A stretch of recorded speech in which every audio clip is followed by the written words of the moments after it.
Hola, bona vesprada. Benvinguts i benvingudes a aquesta xerrada que a mi personalment em sembla molt interessant. Anem a parlar avui sobre l'alternativa al túnel passant de València amb l'estació intermodal de la Font de Sant Lluís. Avui tenim amb nosaltres a dos experts en la matèria de les infraestructures ferroviàries. Ells són Joan Olmos i Juan Ramon Ferrandis. Joan Olmos és doctor enginyer de camins i professor d'urbanisme a la Universitat Politècnica de València. Juan Ramon Ferrandis és ferroviari i secretari general de la CGT al País Valencià. Ja fa 3 setmanes que el poble valencià va patir una de les pitjors catàstrofes de la seva història. Catàstrofe que li ha costat la vida a almenys a 220 persones. Aquestes són vides que hagueren pogut salvar-se, per exemple, respectant i desenvolupant la unitat valenciana d'emergències. D'ahir la importància d'escoltar els tècnics i els experts. Experts com els que tenim avui així entre nosaltres. Dins del drama que ha generat i suposa el desastre de la Dana del 29 d'octubre, també hi ha espai per a l'esperança i l'optimisme. Estic parlant de la solidaritat sorgida del poble i de nombroses organitzacions. La plataforma per Russafa ha ajudat des del primer moment i ho ha fet de la mà de la cantina de Russafa i la UCE, els quals han estat organitzant l'ajuda humanitària d'una manera excel·lent. Des d'ací el nostre reconeixement i la nostra gratitud. La plataforma per Russafa és una associació de barri independent que gràcies a les quotes dels socis i sòcies i al costat del grup scout Nou Foc, que ajuda a la vertebració del barri i de les seues famílies, es pot permetre disposar d'aquest local. Que aquest siga, segurament, l'últim acte que fem a aquest local és fruit de la turistificació que estem patint a la nostra ciutat i molt especialment al nostre barri. Des de 2001, any en el que va néixer la plataforma per Russafa, hem acompanyat al barri, salvant, per exemple, l'únic parc del que disposem, amenaçat 2 vegades. I també vam aconseguir que es construïra un nou col·legi, l'Alejandra Soler, o que les naus de Ribes al Parc Central foren d'àmbit públic. Avui per avui treballem a 2 nivells, en una coordinadora del barri de Russafa i en una coordinadora a nivell de la ciutat de València. La plataforma València no està en venda. Les nostres línies de treball són, per una banda, connectar i reconnectar amb el veïnat del barri, buscant un barri més comunitari i habitable. I per una altra banda, denunciar i exigir a les administracions regulació per a lluitar contra les amenaces per a la sostenibilitat de la vida comunitària.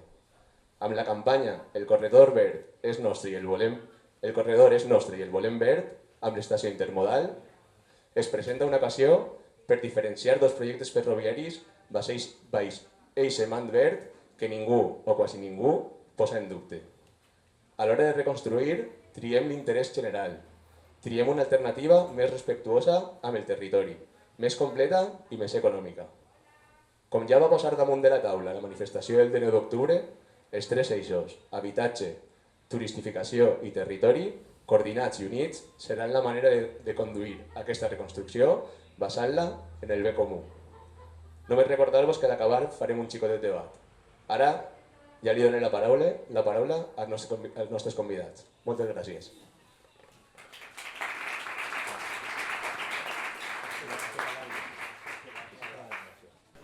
Bueno, Joan Ramon,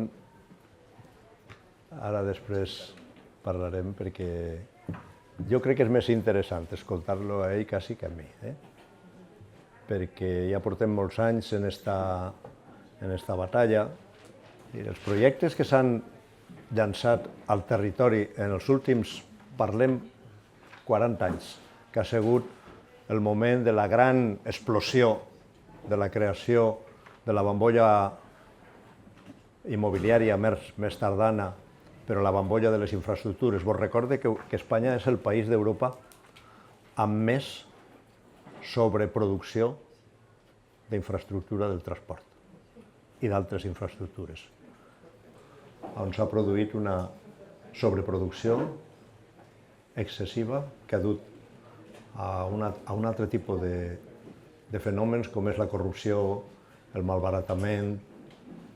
Hi ha un treball professors de geografia, entre els quals està Joan Romero, on se parla del despilfarro dels últims anys. I és sobrecogedor. En castellà és acollonant veure les xifres que se manejen, no solament en el tema de les corrupteles, sinó en el tema de lo que en l'enginyeria civil i en l'administració anomenem sobrecostos.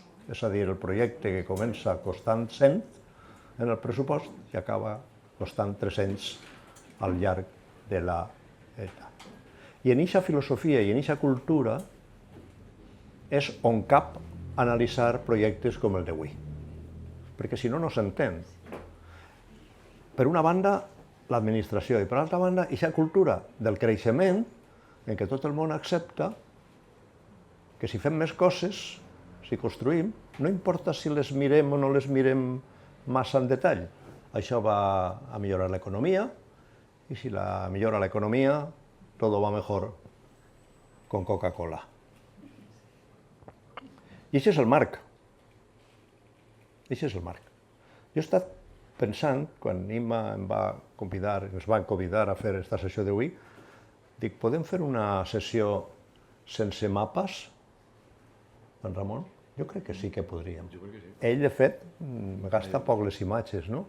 Perquè és que el projecte que anem a abastar avui, que ja l'hem tractat en esta sala i en altres llocs, que han passat, a més, ho hem de dir claríssimament, amb una indiferència total, quan no amb l'oposició directa dels grups polítics, especialment sensibles per a nosaltres, els que governaren el Botànic en els últims anys.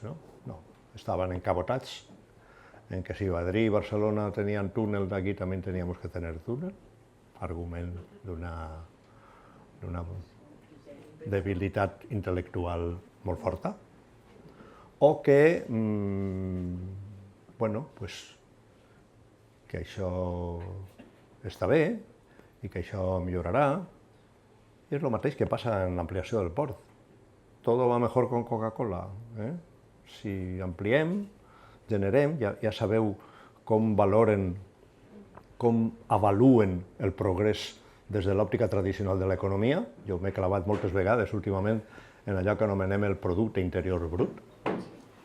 Vos recomano, per cert, obric un xicot de parèntesis, us recomano que busqueu en internet, és molt fàcil, està traduït al castellà, un discurs de Robert Kennedy, vergonya li tindria que donar a l'actual fill amb les barbaritats que està dient. Robert Kennedy va fer un discurs en la Universitat de Kansas en l'any 68 que vos el recomano. És fàcil d'encontrar, fàcil de trobar. L'any 68 estàvem en el marc de la lluita per als drets civils en els Estats Units, estava la guerra de Vietnam, estava la revolta dels estudiants, estava el maig del 68, i ahí tenies a un Robert Kennedy en l'aula de la Universitat de Kansas, l'aula abarrotada de gent volent-lo explicar, i fa un apunt sobre l'economia magistral, posant en qüestió que el producte interior brut no medix en absolut tot el que té que medir i, en canvi, sí que medix coses que no tenen que medir. Bueno, això era un poc el marc. La segona cosa que volia dir, com podeu veure en la imatge que està en pantalla, és que avui ací falten dues persones. Una perquè se n'ha anat a l'altre món, que és Vicent Torres, i altra perquè no ha pogut vindre avui, però m'ha enviat algun missatget i alguna coseta que li he preguntat, Fernando, què puc dir que no hem dit fins ara? Aquesta és la pregunta que li he fet esta vesprada a Fernando Gaja. Teníem un grup de WhatsApp que se deia la Santíssima Trinitat. Fernando Gaja, Vicent Torres i jo. I de quan en quan afegíem aquí a este home que està per ací. I lo de la Santíssima Trinitat tenia sentit, perquè érem tres persones diferents, però una veu única.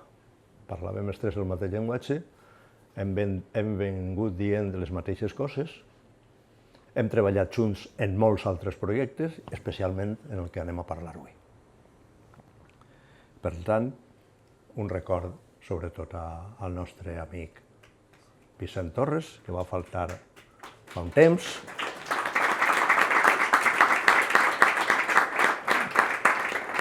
Que va publicar aquest article no fa molt, març de l'any en què estem, parlant precisament del tema d'avui, de la travessia ferroviària de València. Ell anomenava patadón i vuelta al principio. Fernando i jo li vam voler calmar-lo un poquet i no ens va deixar. Dic, tinc que dir-ho com ho vull dir. Això és el seu últim article. Van posar una foto d'un xiquet jugant amb un tren de maqueta, que era perquè ara s'ha fet gran, era el seu net. Fixeu-vos, aquesta és la carpeta que jo tinc en l'ordinador, que la carpeta se diu el lío ferroviari. Això és tot el treball que hem fet en els últims anys. No ho dic en absolut, perquè és que de vegades considero que ha sigut un treball estèril.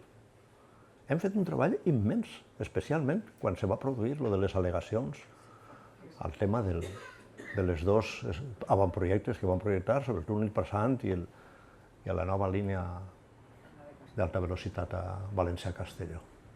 Hem dedicat moltes hores, moltíssimes hores. I jo crec que molt de trellat, perquè ho hem fet a fons, a fons, a fons. I aquest debat arranca fa més de 30 anys, perquè el tema va de més de 30 anys. I va prendre un impuls determinant quan va vindre aquesta feliç ocurrència de l'alta velocitat en Espanya. I dic feliç, entre cometes, ocurrència, perquè fins a aquell moment el que hi havia pensat en aquest país era un pla de transport ferroviari molt raonable, estic parlant del govern socialista, que va eixir guanyant les eleccions del 82,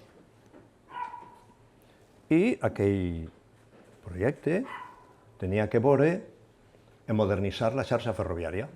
La xarxa ferroviària, modernitzar-la, canviar estacions, millorar les vies, és a dir, millorar el que hi havia, i amb un horitzó que el tren poguera alcançar una xifra molt raonable de velocitats màximes de 220 km per hora.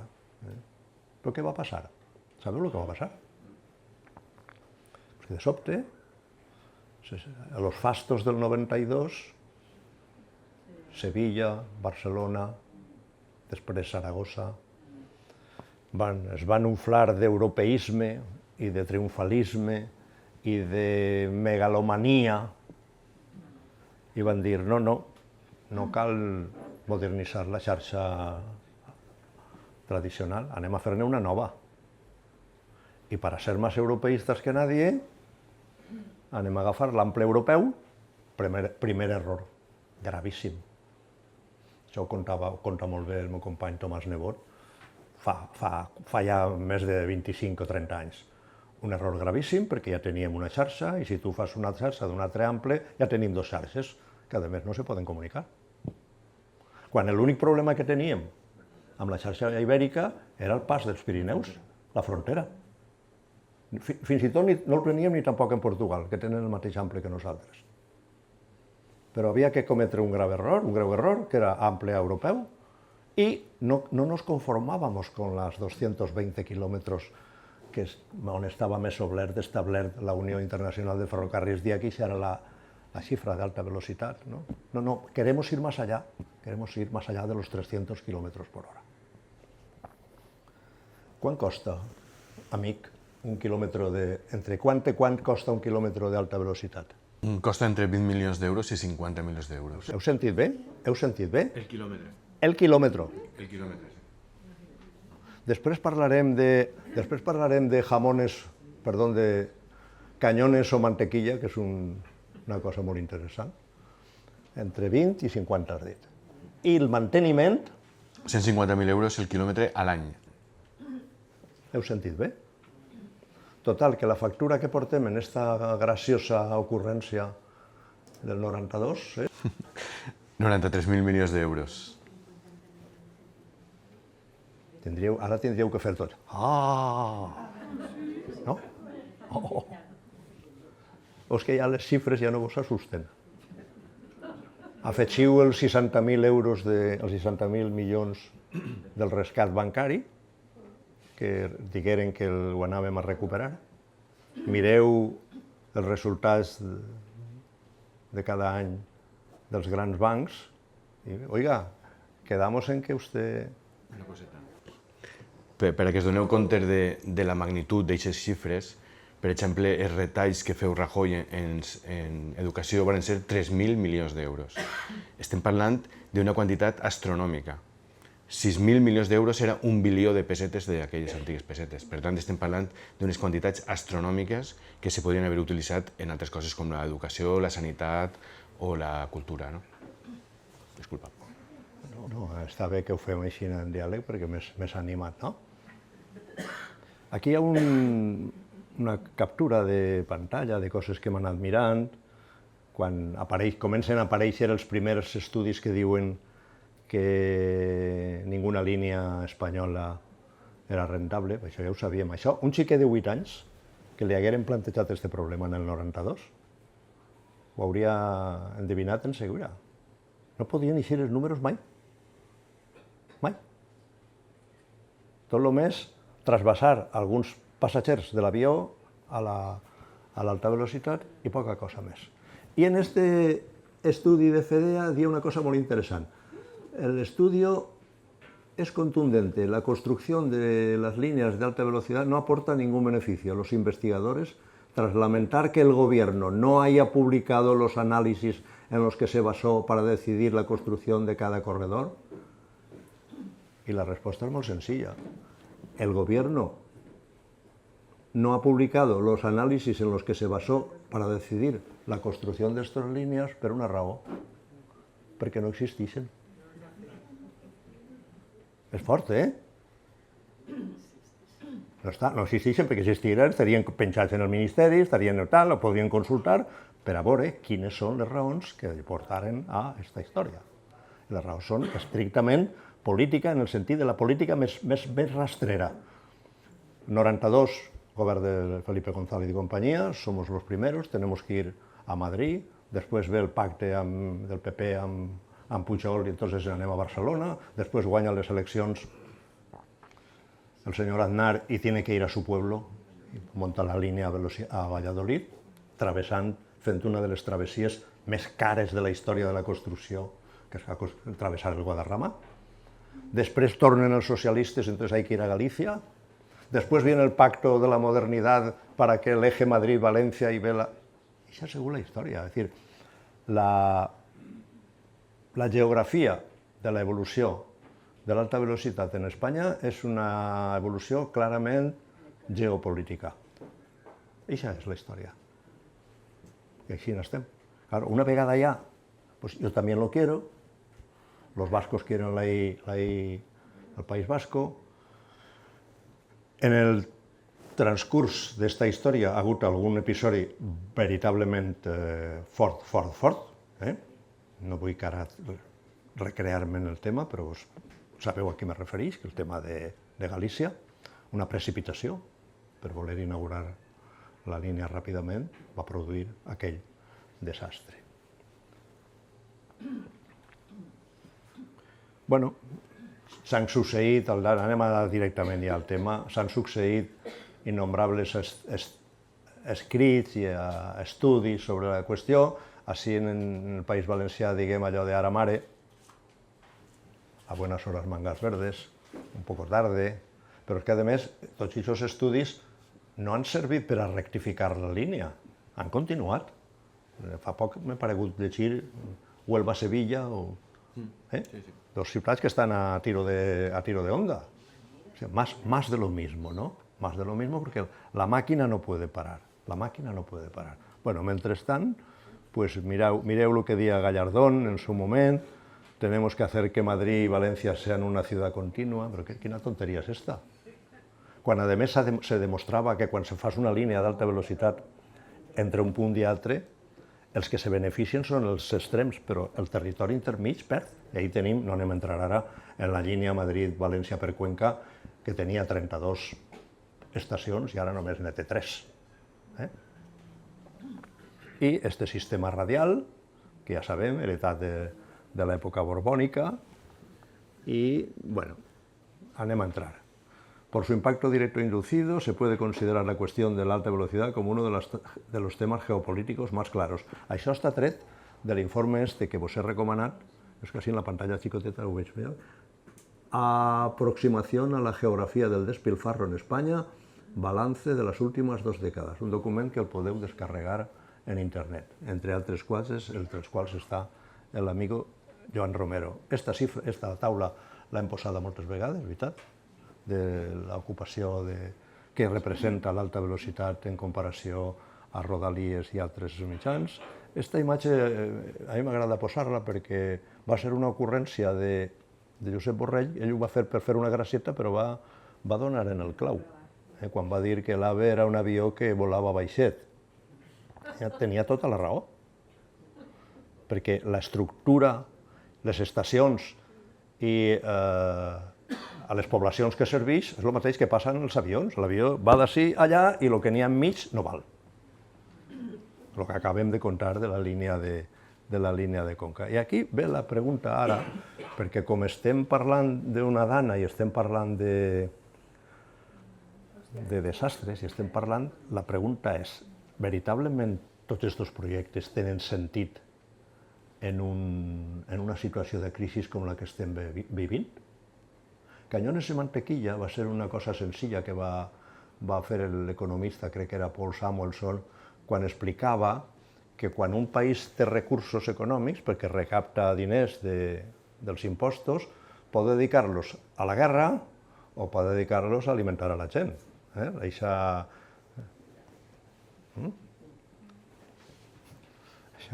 és la política. La política és jo recordo de batxiller, de poc que vaig aprendre d'aquella època, que era assignació de recursos a prioritats. I si contem les xifres que acaba de donar el nostre amic, dels 90.000 més 60.000 de la banca, penseu la quantitat de mantequilla que podríem haver. Podríem tindre un dels països amb un estat del benestar millor del món, perquè els recursos estan venint. Cal aclarir també que molts d'aquests recursos venien de la Comissió Europea, que aquí Navarra també, perquè mentre la Comissió Europea estava fent ja propaganda de lo sostenible i que de los transportes iban i tal, ens continuava mullant diners fins i tot per l'ampliació del port. El gobierno aprueba un modelo de cuidados en la comunidad. Això fa 4 dies. Un modelo de cuidados, per cuidar a la gent, que són inversions que produeixen una quantitat de recursos positius i de llocs de treball qualificats molt més. Nosaltres sempre fem la cosa, ¿cuánto personal genera 1 millón de euros invertido en obra pública tradicional, com és el Formigó i tal? Molt poquet. I aquest 1 milió d'euros el poses a rehabilitar barris en les nostres ciutats i el canvi és total. Però sobretot el que és diferent és l'objectiu. Anem a entrar en tal. Aquesta imatge és una figuració del Parc Central. Ara us diré un poquet el que m'ha dit Fernando, però ja vos ho puc avançar. Fernando diu que tota l'operació que estem portant ara endavant, que ara l'explicarem, posa en perill el Parc Central. I ara entrarem un poquet en explicar per què. Si és que considerem que el Parc Central no és una peça clau en l'urbanisme de la nostra ciutat, se'l carreguem i tot sea por la patria, tot sea por el AVE. L'altre dia me preguntàveu què està passant. Jo vaig agarrar una fotografia d'una caserna, d'un quartel de la Guàrdia Civil, i on posava todo por la patria, vaig canviar la patria por el AVE. És que és el que està passant, no? Heu vist ara el que està passant? Com s'han apresurat enseguida a dir, lo primero que vamos a reponer es la línea de alta velocidad Madrid-Valencia. el metro, les rodalies, i entusiasmats, que ja se puede, ja està otra vez la línia en marxa, no? Corredor Verde. Això ja fa temps, guanyaren un concurs per fer, crec que és de l'any 2018, el concurs, per fer un corredor verd que agarrarà tot el que se suposava que quedaria alliberat una vegada eliminat les vies, soterrades les vies, que per cert era el punt en el que nosaltres sí que estàvem d'acord. En aquesta part de la pel·lícula sí que estàvem d'acord, no? Però, clar, de repent va començar l'operació i ja no sabem què és el que va passar. Ja no sabem què és el que va passar. No sabem el que va passar perquè si resulta que l'estació Joaquín Sorolla era una estació que quan ens la van vendre ens van dir que era reutilitzable, desmuntable, ecològica, no sé què, que la podríem muntar, ara l'estan ampliant. Si l'estan ampliant, la sensació que dona és que no tenen molt d'interès ni en desmuntar-la ni en reutilitzar-la. És a dir, que això se va quedar ahí per secular. Aquesta és la impressió que tenim, no? Això ho podem explicar amb més de detall si després voleu quina és la justificació de llibre de pàrvul de per què l'estació actual del nord és una estació en cul-de-sac i que aquest és el motiu fonamental per a fer un túnel passant. Això del cul-de-sac és una trampa absoluta. Penseu un momentet.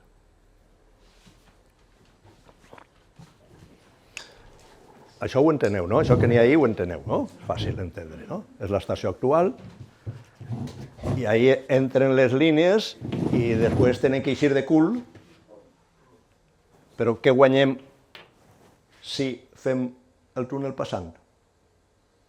Per cert, continuarà sent un cul-de-sac, perquè no va haver moltes línies que isquen del sud i vagin directament al nord sense passar per l'estació de... Si tenen que parar ahí, tindran que parar.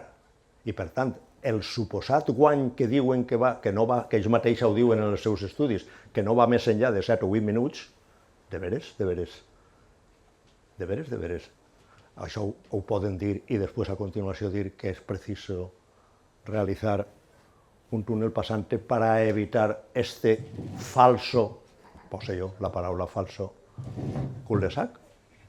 Pues ahí comença tota la pel·lícula. Ahí comença tota la pel·lícula. Vaig acabant, per acabar el tema, no?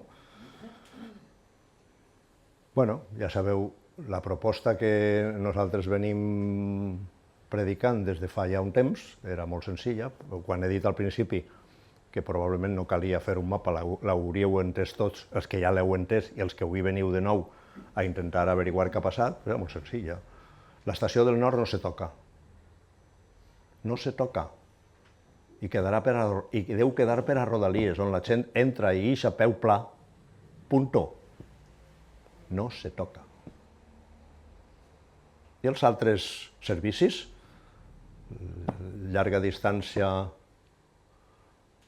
alta velocitat, una estació nova, que ja està al terreno, estació de la Font de Sant Lluís, a l'aire lliure, sense túnel, sense res, una estació senzilla, connectada amb la ciutat per una línia de metro, que també estava prevista, on a més se puga ajustar allí l'estació d'autobusos. Ho heu entès tots? Totes? Clar que sí. I què passa? Què està passant?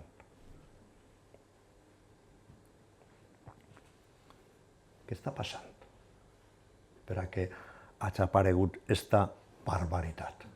Després estan dient, el mateix Boira ho està alimentant, aquesta història, de que això se pareix molt a lo que en els seus temps parlàvem del semàforo d'Europa, se'n recordeu? Ara estan dient que València és el semàforo ferroviari d'Europa. Fals. Aquí no hi ha ningú semàforo. No hi ha ningú semàforo. Perquè fins i tot l'opció, i aquesta és una idea de Vicent, l'opció de solucionar en bona part el tema de les mercaderies en un bypass sobresaturat. L'altre dia m'enviaren una imatge d'una superautopista en Canadà, 800 quilòmetres, 18 carrils. 18 carrils i continua atascat. Però estem locos o què?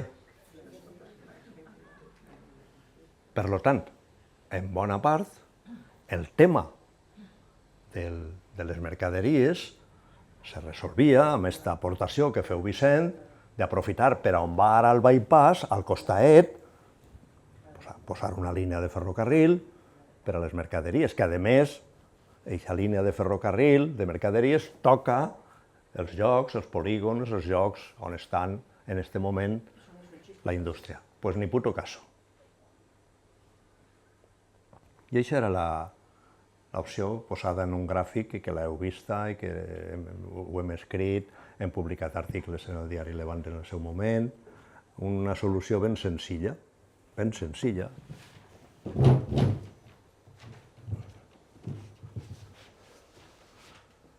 L'estació del nord, allà dalt, no se toca. Només Rodalies, el parc central cal mantindre'l absolutament i que ha de defensar que aquest parc té que ser sencer i no la meitat. L'estació provisional de Sorolla la portem així, a aquesta nova estació metropolitana, en la Font de Sant Lluís, i ja està. I ja està. Vols afegir alguna cosa? A mi, una de les coses que m'agradaria i que sempre intentem recalcar és que l'estació del Nord, una estació centenària, la nostra proposta és que se mantinga com a estació. D'esta manera se perdria l'ús com a estació i el que nosaltres proposem és, des de l'estació que està parlant Joan, des de la Font de Sant Lluís, portar una llançadera cada 5 minuts a l'estació del Nord. Per tant, no n'hi haurà que fer ningú canal d'accés amb 6 vies o 8, ni n'hi haurà que fer ninguna estació soterrada de 3 pisos, que després d'unes pluges com aquestes se pot anegar 20 metres d'altura.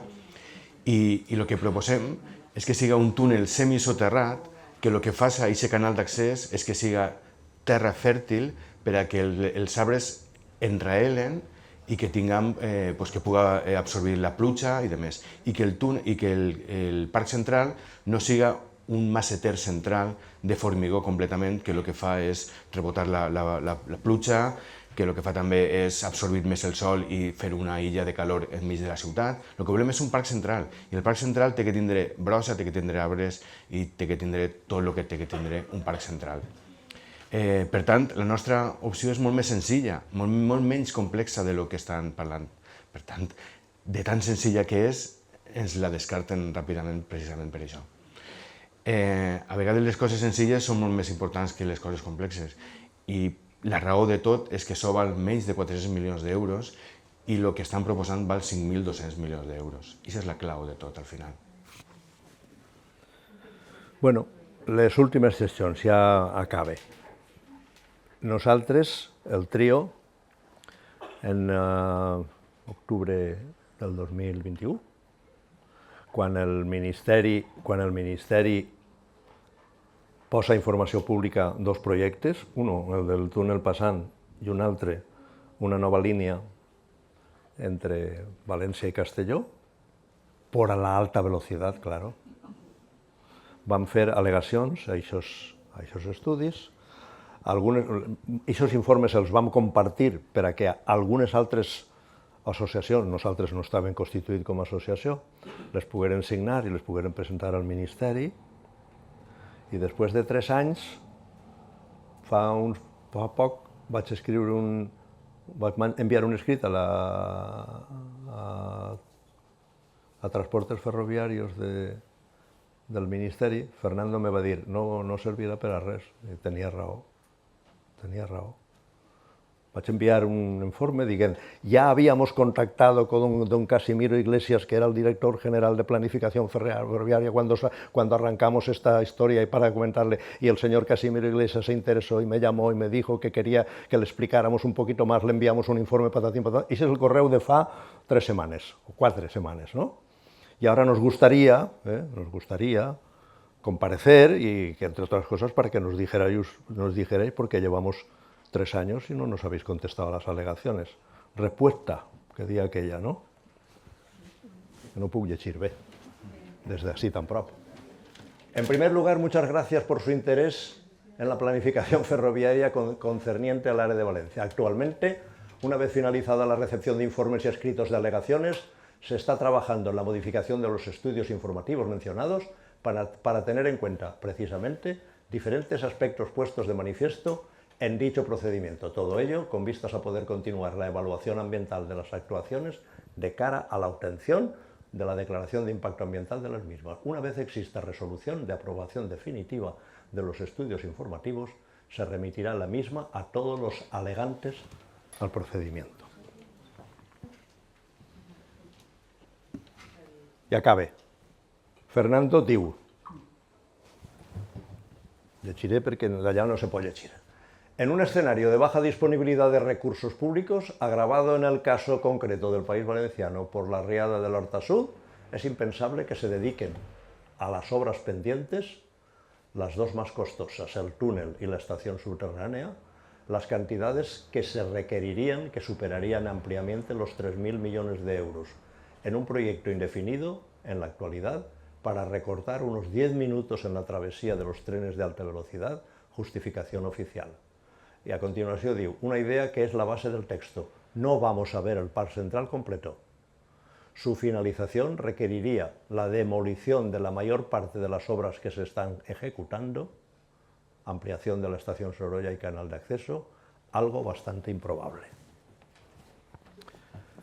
Bueno, lamente transmetre-vos poc d'entusiasme en aquest tema.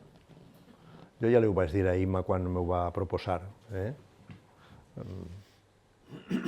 perquè això pot baixar la moral o pot estimular a que continuem la batalla, no? Una batalla en la que tenim absolutament la raó i la racionalitat de la nostra part, però tenim a tots en contra. Això ho sabem des del primer moment. I el que ens va doldre molt és que els governs progressistes entraren en aquesta línia demencial. A tot això, se m'oblida de dir-ho, en el conveni que hi ha signat, 25% paga l'Ajuntament, 25% paga la Generalitat i l'altra part la paga el Ministeri de Foment, no? Que és aquesta maquinària potent que arriba, que no va en contemplacions, que no demana permís, que això vingué sense més. Les administracions públiques pràcticament no se pronunciaren. I la ciutadania, evidentment, no podia entendre aquestes coses tan complicades i tal. Bueno, acabem així, recordant una vegada més al nostre amic Vicent, el que jo trobo a faltar cada dia. Gràcies per la vostra atenció. I ara li passe aquí al...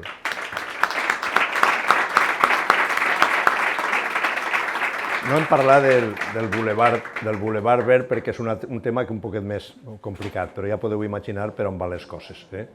D'este govern municipal i d'este subgovern de la Generalitat, poc podem esperar que la solució del cobriment del canal d'accés siga en la línia del que els temps demanen, que és el corredor verd. I aprofite que està així la nostra amiga Empar per a recordar una vegada més que qui està patint una, dos i tres vegades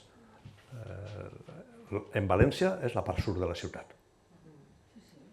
Este projecte que nosaltres albiràvem anava en la línia de que allà, en la Font de Sant Lluís, se produirà allò que en urbanisme se diu una àrea de centralitat, que li donarà un poquet més de potència urbana a una zona abandonada.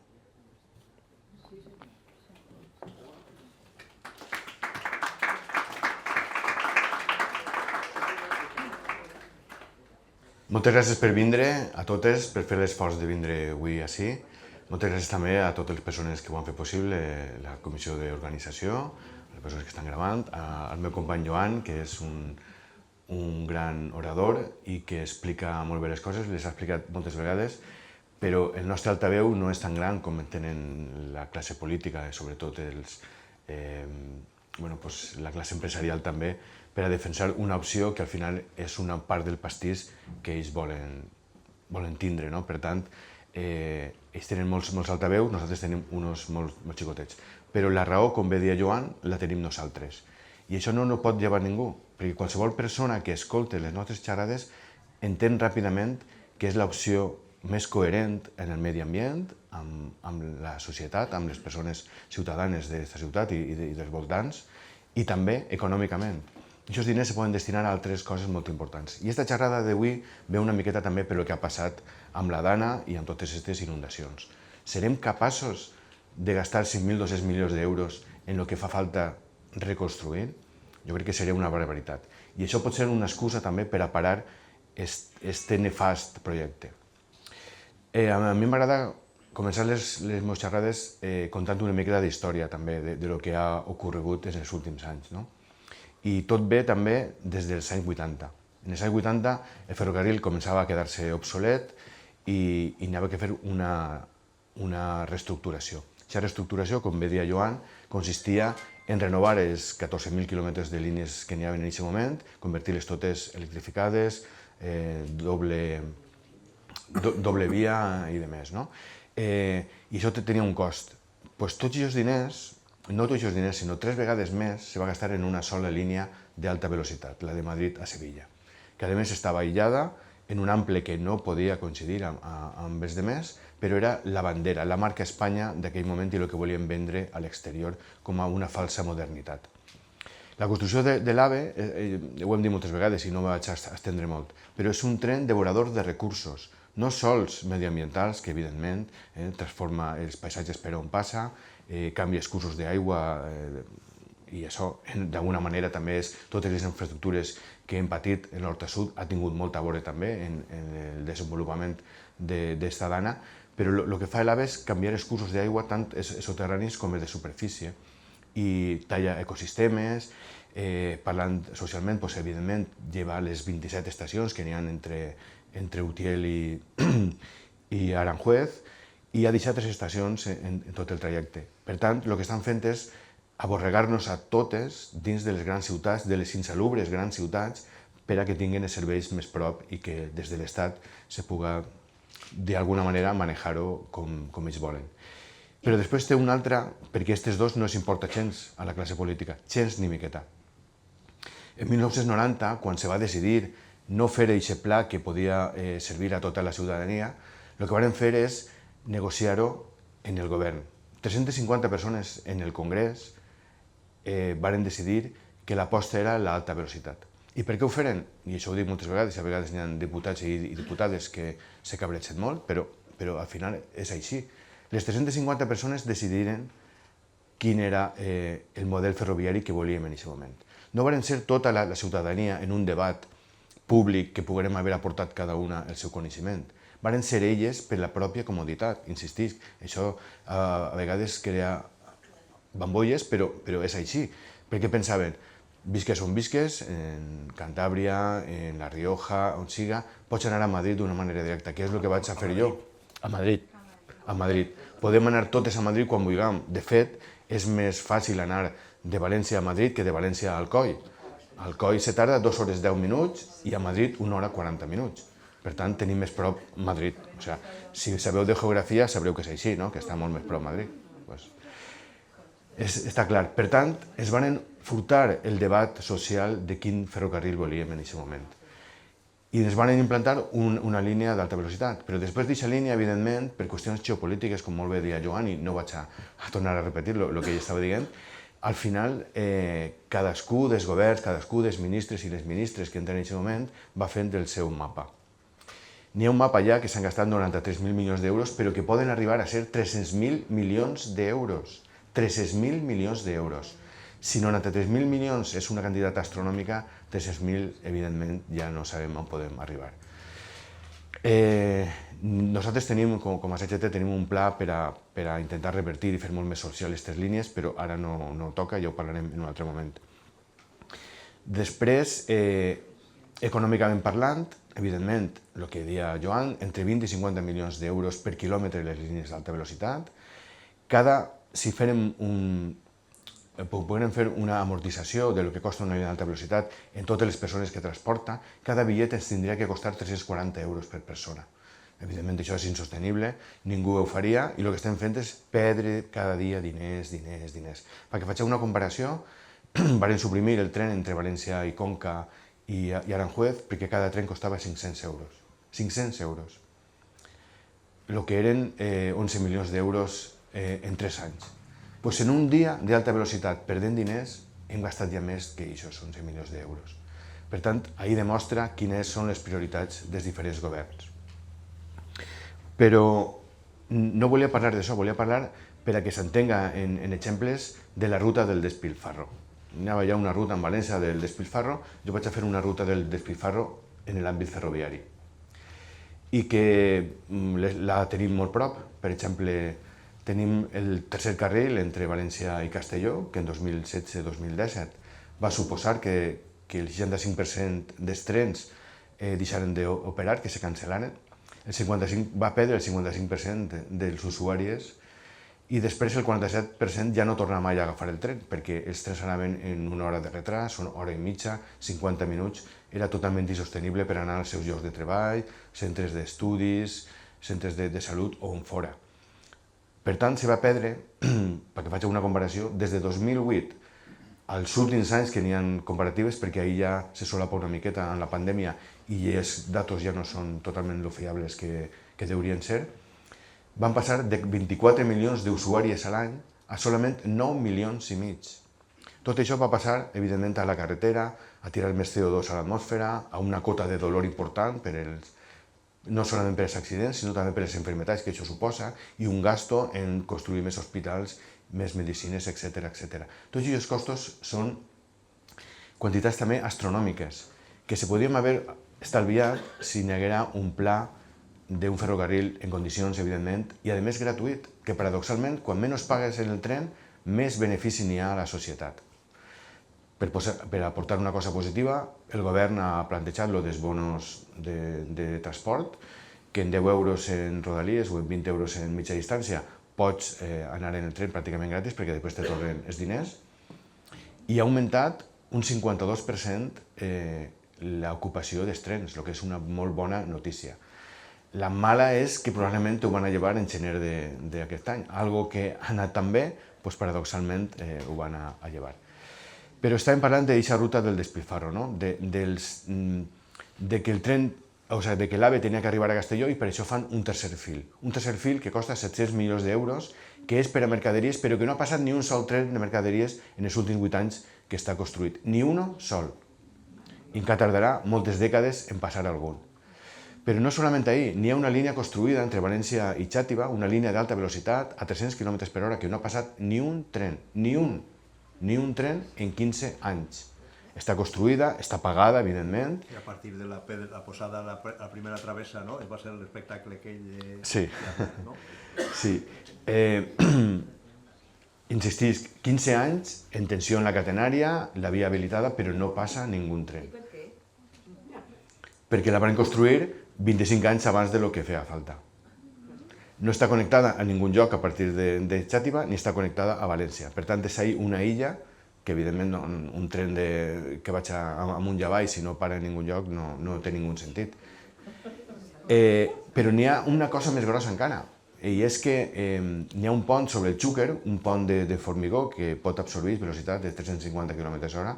Evidentment, no sé per què volem anar a aquesta velocitat, perquè consumim 4 vegades més energia de la que faria falta. D'anar a 300-350 km/h, l'energia se multiplica exponencialment que anant a 180-200 km/h. O sigui, no estem ara per a malbaratar energia d'aquestes característiques. Però el que vos volia dir és que aquest pont de formigó, que no tinc els datos del que costa, però que moltíssims milions d'euros, evidentment, està al costat, a solament 10 metres, d'un pont que estem utilitzant cada dia. 210 trens al dia passen per aquest pont metàl·lic per el Xúquer, insistisc, paral·lel, i que passem a 30 km/h, perquè està en tan males condicions que no pot absorbir velocitats majors. Per tant, van construir un pont fa 15 anys que no ha passat ni un sol tren, però seguim passant 210 trens al dia per el pont a 30 km/h. Vos vull dir que al final la raó de tot és la construcció. Si li val a la ciutadania, val, però si no li val, me dona igual. La part del pastís que s'enduen les empreses constructores ja està feta. Que n'hi ha una línia que està 15 anys construïda i que no ha passat ningú tren, me dona igual.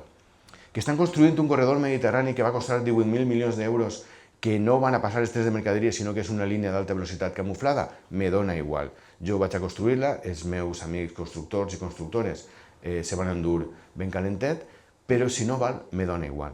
I la prova és que el 85% de la línia que s'està construint en el corredor mediterrani és solament per a alta velocitat, no és per a mercaderies. I l'altra prova, que s'ha demostrat moltes vegades al senyor Boira i a totes les persones en les que tenim algun debat d'aquest tipus, és que no n'hi ha ni una sola entrada en ninguna sola estació. N'hi ha més de 30 magatzems de cítrics en les línies de Gandia, de Xàtiva, de Castelló. Avui no n'hi ha ni un sol que tinga connexió amb tren des de fa 28 anys. Totes les taronges que ixen de València van en camió. Totes, quan anaven més de 40 trens a la frontera de Cerver i més de 20 a la d'Hendaia. Per tant, què m'estan venent? Què ens estan venent? Que el corredor mediterrani és per a les mercaderies quan han llevat totes les connexions de mercaderies? És una prova més que evident que el que estan construint és un tren d'alta velocitat. Però com l'alta velocitat ja està tan denostada, no solament per les persones que hem estat en contra des del principi, sinó també per les persones que s'han donat compte de lo que significa. Molts més impostos per a que paguen molt poques persones. Per posar un exemple, el 96% de les persones utilitza el ferrocarril convencional.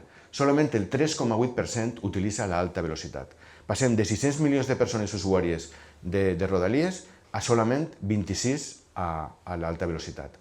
Doncs estem construint línies exclusivament per a un percentatge molt xicotet de la població. Ja no d'usuaris, sinó de la població. 0,01% que utilitza l'alta velocitat. Però si n'hi ha una desgràcia com la que hi ha hagut, n'hi ha que arreglar-la ràpidament, o sigui, n'hi ha que passar per damunt de tot el que n'hi ha que passar per a que això estigui habilitat i en tots els respectes per a les madrilenys i les madrilenyes que puguen vindre ràpidament a la platja o al pont de Setmana Santa o, en aquest cas, el de l'1 de novembre, de Tots Sants, efectivament. Per tant, això ens demostra quines són les prioritats de les diferents governs. O sigui, no es preocupen per la ciutadania, se preocupen per alguna part de la societat que en aquest cas és molt més important per a d'elles. M'agradaria parlar també del projecte. Ho ha dit Joan i per tant jo no vaig explicar el seu projecte, millor que ell no ho pot fer ningú i millor que en aquest cas Gaja i malauradament Vicent Torres. Però sí de lo que suposaria fer això. Primer, el mite de que és una estació en cul-de-sac i que si no eixes directe estem retrasats en el món. Bueno, pues que un tren entre i que el maquinista o la maquinista canvie de cabina i que torni a eixir suposa 2 minuts solament. 2 minuts. Després tenim que pegar la volta per on passa per la font de Sant Lluís i que després per el túnel del Cabanyal. Avui costa 14 minuts eixir per el túnel del Cabanyal. 14 minuts. Tal com ho estan plantejant, el tren tardaria en el túnel passant uns 10 minuts. Per tant, en el pitjor dels casos estaríem parlant de 4 minuts, a 1.250 milions d'euros el minut d'estalvi per anar a Castelló. Si algú pensa que això és així, estem boges totes les persones que pensen d'aquesta manera. Després diuen, no, és que així pararia en Aragó, pararia en la universitat. Ja, però el metro ja para en Aragó i n'hi ha tramvia en la universitat. Per què volem duplicar les línies? Anem a fer una xarxa que puguem compatibilitzar tots els mitjans de transport i que el ferrocarril estigui connectat en el metro i que algú arribi a l'estació del nord i que d'ahir vaig on tinga que anar, com està fent-ho en aquest moment. O sigui, tenim que vindre d'Alcoi o de Xàtiva directament a la universitat. En tots els països del món n'hi ha xarxes ferroviàries. Jo he anat al Pol Nord en tren i he fet molts canvis de trens en Europa. I allí tot el món agafa el tren d'aquestes característiques. No passa res, no pot anar de la porta de casa nostra a la porta d'on vull anar. O sigui, això no és sostenible. El que nosaltres plantegem és una xarxa potent de transport públic, no solament ferroviari, sinó també de metro, carrils bicis, que tinga estacions d'autobusos així al costat, en l'estació de la Font de Sant Lluís, l'alternativa a la Font de Sant Lluís. I per això plantegem que no n'hi hagi un canal d'accés d'aquestes característiques, que ahir està pintat molt bé, molt verdet i tal, però això són 4 maceteros damunt del formigó. No se pensem que el canal d'accés va ser un canal verd. Si el pinten de verd serà verd, però de color solament, però no tindrà terra que puga enrailar. Si parlem del canal d'accés, evidentment, si arribem al Parc Central, estem parlant d'una macroestació de 3 pisos d'altura que està feta de formigó i que, a més, en tot l'ample que té, no va bueno, podrà ser un parc central, com el vulguin denominar, però no va ser un parc a l'ús. I després tenim una altra característica, i és el canal d'accés, o sigui, el túnel passant. El túnel passant, el tan manit túnel passant del que té que creuar la ciutat i demés. Primer, el cost astronòmic que tindria, com deia Joan, més de 3.000 milions d'euros. Però, a més d'una dècada d'obres per al centre de la ciutat, a totes les persones que viuen al centre de la ciutat. Tones i tones i tones de terra que va eixir en camions per davant de les nostres cases. El que això significa també. O sigui, no anem a fer així els dits i anem a tindre-ho tot construït. Això porta unes despeses de construcció. I estem parlant també de 2 túnels que passen els trens d'alta velocitat i probablement les rodalies, 2 túnels separats, molt amples, que estem parlant d'un nivell freàtic que en València totes sabem quin és el nivell freàtic de València. Fer una obra d'aquestes característiques, 3.000 podria quedar-se curt en el cas de que tinguérem problemes. Per tant, estem parlant de moltíssimes, d'una situació molt compromesa si això no es queda bé. Però no és ja solament això, és que per construir el túnel passant i per construir l'estació central n'hi ha que fer-ho en el haz de vies que n'hi ha actualment. I això va comportar que se reduïsca el servei a un 50% durant més d'una dècada. O sigui, insistisc, no és fer així i que ja el dia següent està tot construït. És que per a construir-lo, les persones que anem a patir el servei ferroviari en aquests 10 anys anem a patir moltes inclemències. Val la pena, per estalviar 4 minuts a Castelló, val la pena passar una dècada d'esta manera? Val la pena passar milions i milions de camions per davant de les nostres cases, de fotre l'asfalt, de la contaminació que això produeix, no solament de la terra que trauen, sinó també el CO2 que porten aquests camions. I després, mereix la pena portar un tren d'alta velocitat de València a Castelló per una línia paral·lela a la que ja n'hi ha actualment? Per estalviar, en aquest cas, entre 8 i 10 minuts? O sigui, per anar a Castelló 8 minuts abans ens fa falta gastar-se 1.750 milions d'euros en aquesta línia i passar per damunt de l'Horta? O sigui, és que jo crec que no n'hi ha ni una persona en València que li expliqui les coses d'esta manera i que diga que vol una línia d'alta velocitat per estalviar 8 minuts. Seria una persona que evidentment tindria algun interès. I ahí està la clau. N'hi ha moltes persones que tenen interessos i, per tant, tenen altaveus molt grans i no pots parlar mai mal del corredor mediterrani. No pots parlar mai de que no volem l'alta velocitat a Castelló, que el túnel passant, però que estàs boig o que no. Tot això és propaganda, perquè la realitat és que són infraestructures que ens van costar moltíssims diners i que no van a valdre per a res.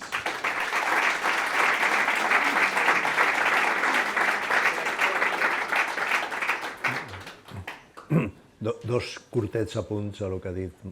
Jo escoltar-lo a ell, cada vegada que l'escolte aprenc més coses, perquè a més ho diu claret, claret, claret, i a més des de l'obra, des del taller. Ell no parla des de l'aula, ell parla des de el que està veient cada dia. Quan ha parlat dels minuts que s'estalvien entre Castelló i València, no ho ha dit, però va estar implícit, que és a costa d'eliminar també algunes estacions intermitges, que és el que ha passat a Madrid. I vostè guanya velocitat però perd accessibilitat. Això no ho compten. Això no ho compten. I és molt important. Després, una altra cosa que ha dit una cosa que jo no l'havia comentada, però és molt important. El desgavell que pot suposar una obra d'aquestes característiques, ja no solament per a les nostres butxaques, sinó per al servici ferroviari, jo crec, m'atreveixo a dir que això seria la puntilla a les rodalies. La puntilla. Perquè les rodalies, hi ha una diferència fonamental entre rodalies i llarga distància. Quan un planifica un viatge a Madrid, o a Barcelona, o a Bilbao, el que eixe dia el tren tinga un retras de mitja hora, en general no li va afectar.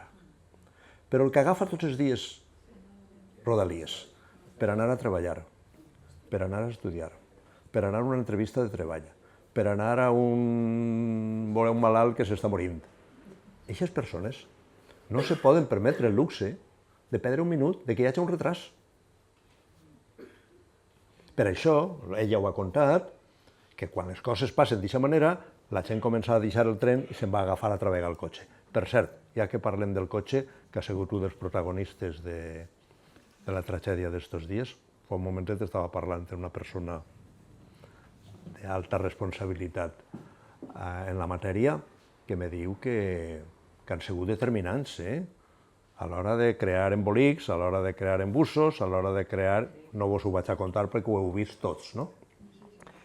I ara, per a la reconstrucció, hi ha gent que està dient pues no seria mal moment de que alguna gent se replantejara la situació. I m'ha vingut al cap la llei de mobilitat de la Generalitat Valenciana de l'any 2011, evitar que no sabeu ni que existeix. Alguns sí, però la majoria no. Jo quasi més havia oblidat. Que parla de coses molt interessants per a resoldre el tema.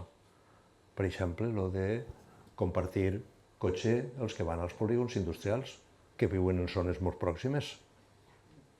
Coses tan elementals com això. Els que van a estudiar tots els dies a la Politècnica. Quan se trasllada l'administració a la presó, ells, l'administració autonòmica, ja havia elaborat un pla d'empresa per a que la gent anara allí. La guardaren en un calaix. El primer que feren va ser habilitar solars pròxims per a que la gent pogués aparcar.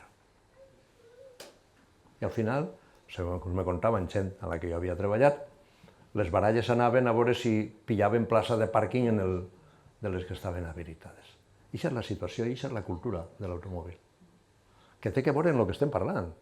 Perquè si la gent se'n va al cotxe perquè creu que és més fiable i si l'Ajuntament de València no li va parèixer massa mal que s'ampliara la V21 a un tercer carril, pues resulta que després cau en la trampa.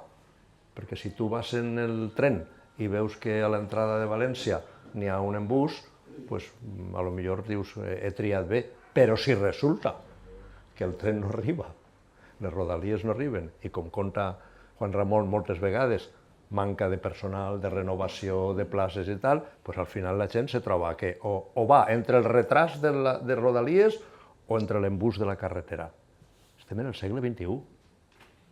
En estos anys que dia, en els últims anys, en l'àmbit ferroviari fa falta moltíssima gent. I en els últims 5 anys que n'hi ha datos se van suprimir 20.500 trens de rodalies. Solament en València, no estic parlant ni en l'estat espanyol, ni en València solament se suprimiren 20.500 trens. La majoria van ser per falta de personal, paradoxal, O sigui, molta gent en l'atur, però per falta de personal se suprimiren tots aquests trens. Solament en l'any 2019 se suprimiren 7.593 trens. Se van jubilar i com no se va reposar la plantilla perquè volia privatitzar-se, al final no va poder ser i per tant la plantilla estava sota mínims. I n'hi hagué que fer ara una incorporació, ara últimament i tal, però encara falta gent. I encara se suprimeixen trens. Avui en dia encara n'hi ha trens que no ixen, no a l'hora, que n'hi ha molts que no ixen a l'hora, en aquest cas, que no ixen perquè fa falta personal i no n'hi ha. Però alguns també és per falta de manteniment. El 15% és per falta de manteniment o per falta de trens físics, d'unitats de trens. No n'hi ha unitats de trens. Els trens que estan ara passant en València, per exemple, les 470, uns vehicles que tenen pràcticament 50 anys, i els 592, que són els famosos MANs, tenen entre 40 i 45 anys, segons si és de la primera sèrie o de la segona. Estem parlant de que un tren d'alta velocitat val més de 100 milions d'euros i que un tren de rodalies val entre 3 i 5 milions d'euros. Quants trens podríem tindre en aquest moment? Podríem tindre la flota més important d'Europa si s'haguessin gastat solament una part. També m'agradaria dir que quan parlàvem de Castelló, del tercer fil i de tot el que això ha comportat, entre València i Castelló teníem una línia que estava a 220 km per hora i que els trens Euromeds anaven a 220 km per hora i tardaven 37 minuts. Jo crec que 37 minuts per anar a Castelló és un temps més que raonable. Avui se tarda 1 hora 25 minuts i van a 160 km per hora.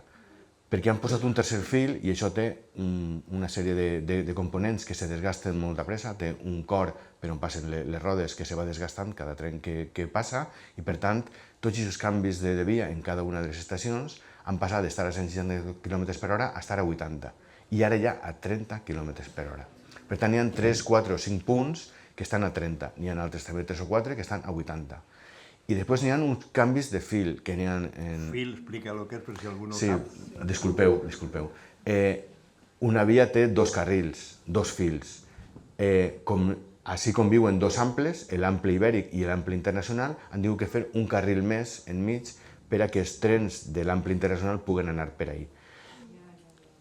Quan hi ha un canvi de via per entrar en l'estació, no és igual que tinga 2 carrils que tinga 3, perquè multiplica els punts que se poden... Igual n'hi ha 20 motors per a bellugar un canvi. Quan antes n'hi havia 3, ara n'hi ha 20, se multiplica pràcticament per 8 o per 9 les possibilitats de que algo isca mal. I quan te multipliques tantes vegades, alguna vegada en la vida passa. En aquest cas, el que estem fent és augmentar les probabilitats de que les coses vagin mal. Però, a més, algo que ja tenien assumit abans, però que no comptaven quan ho construïen, evidentment, és que els problemes hi serien perquè, primer, perquè de passar de 220 a 160 hi havia una reducció de la velocitat i que això anava a comportar un temps de viatge major. Però, a més, varen fer un tercer fil solament en una de les vies, l'altra era ample ibèric. Per tant, els trens és com si tinguérem 2 vies úniques i que els trens tenen que anar compatibilitzant. Això fa que tinguem que fer molts creuaments i això comporta un augment del temps. Per tant, el tren que menys tarda 52 minuts, que són els trens de llarga distància. Però les rodalies que antes tardaven 50 i 59 minuts, segons si tenia més parades o menys, ara tarden 1 hora 15 i 1 hora 25. Per tant, hem passat, en alguns casos, quasi al doble de lo que tardàvem en anar a Castelló. La gent està flipada, o sigui, el que antes tardàvem en anar a Castelló, ara no hem arribat ni a Sagunt. O sigui, és algo inassumible, si sabérem que ha sigut, a més, d'una manera gratuïta. Totes les locucions que escoltem en el tren, de que por obras de infraestructura, por mejora en la infraestructura, para vuestro beneficio, no, això és mentira. És completament fals. Les obres que estan fent no valen per a res de cara a la ciutadania. Li vindran bé a algú, però de cara a la ciutadania no valen per a res. I una última cosa, de tot este mapa del despilfarro, n'hi ha un altre despilfarro, i és que entre Xàtiva i l'Encina n'hi havia una via doble que se va construir fa 25 anys, ja en uns marges molt bons, que suportava velocitats entre 220 i 250 km per hora. I la via l'han desmantellat fa escassament un any. Han llevat les 2 vies, estan construint en la mateixa plataforma, perquè ja la feren en aquesta intenció, un tren d'alta velocitat per anar a Alacant. Gràcies. I el que han fet és construir una línia en via única paral·lela a l'actual, amb moltes curves a més, perquè passen tots els demés trens. Quan passen l'alta velocitat passarà per allí, però ara estem passant tots els demés trens, els de rodalies, els de mitja distància, els de llarga distància i les mercaderies per una via única. O sigui, de tindre una via doble que valia per a tot el món, anem a tindre una via doble que valga solament per a alta velocitat i anem a tindre una via única que passen totes les modalitats dels trens. Per tant, anem cap arrere. O sigui, ja teníem algo que en aquell moment ho fèrem molt bo i ho hem anat cap arrere. Les coses que passen sempre en estos debats sempre van en la mateixa línia, al final. Què podem fer? Estos dies a mi m'estan arribant moltes preguntes, moltes, arran de la Dana. Jo ja els estic dient a tots, no tinc respostes, tinc preguntes. Que si el plan Sur salva Valencia, que si s'hubieran hecho las obras que se... La gent molt atrevida a l'hora de dir lo que s'hubiera podido hacer, que a veure, com no ho poden demostrar, tu pots dir lo que vulguis. Enric, tu ara podies dir sí, pues no, això no ho pot demostrar. I per tant, què se pot fer? Jo és que tinc la convicció que aquesta batalla està perduda. Lamento dir-ho. No per això vaig a deixar de donar la tabarra, però estic convençut que aquesta batalla està perduda. La urbanització. Fernando me va dir ahir, quan jo li vaig preguntar, perquè ell ha sigut professor d'urbanisme durant molts anys, ha fet planejament, dic, i me diu, encara cap la solució que nosaltres plantegem. És cert que Turianova i algunes altres promocions han anat avançant, però la parcel·la que nosaltres havíem triat, que era l'estació de la Font de Sant Lluís, encara se podria fer això. Jo recordo una frase, no sé qui li va dir, si algú no creu en la lluita de classes, una imatge molt gràfica, no? Que vaig a l'estació Joaquín Sorolla i després que se'n vaig a l'estació d'autobusos. Yo lo diré en castellano a la compañera.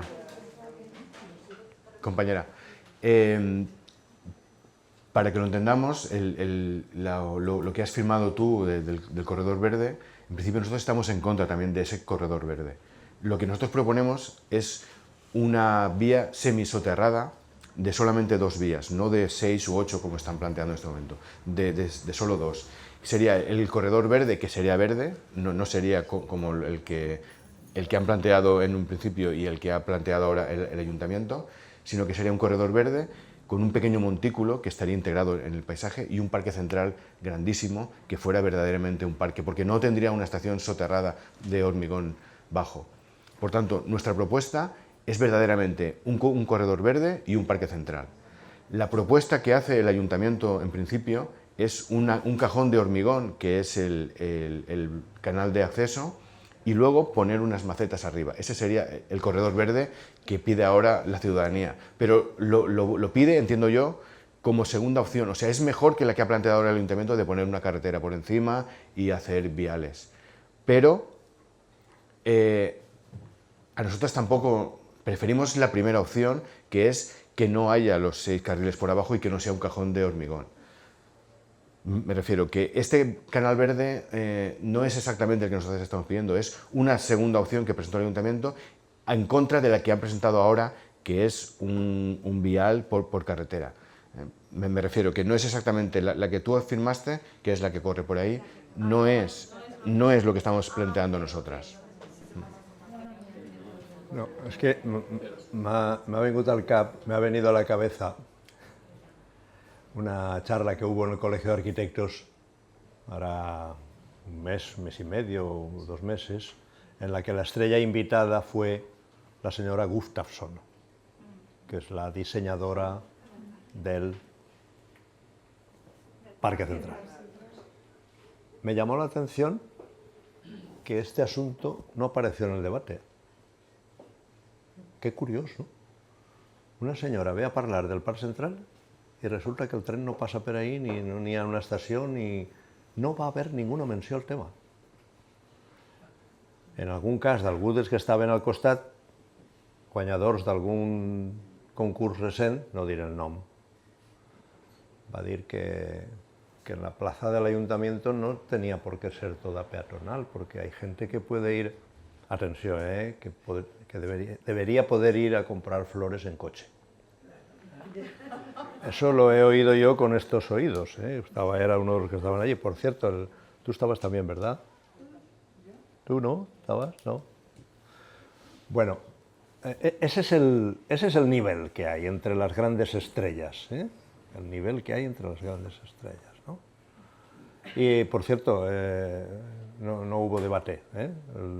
La sesión duró desde las 6 hasta las 9 y se había agotado el tiempo y no hubo posibilidad de debatir.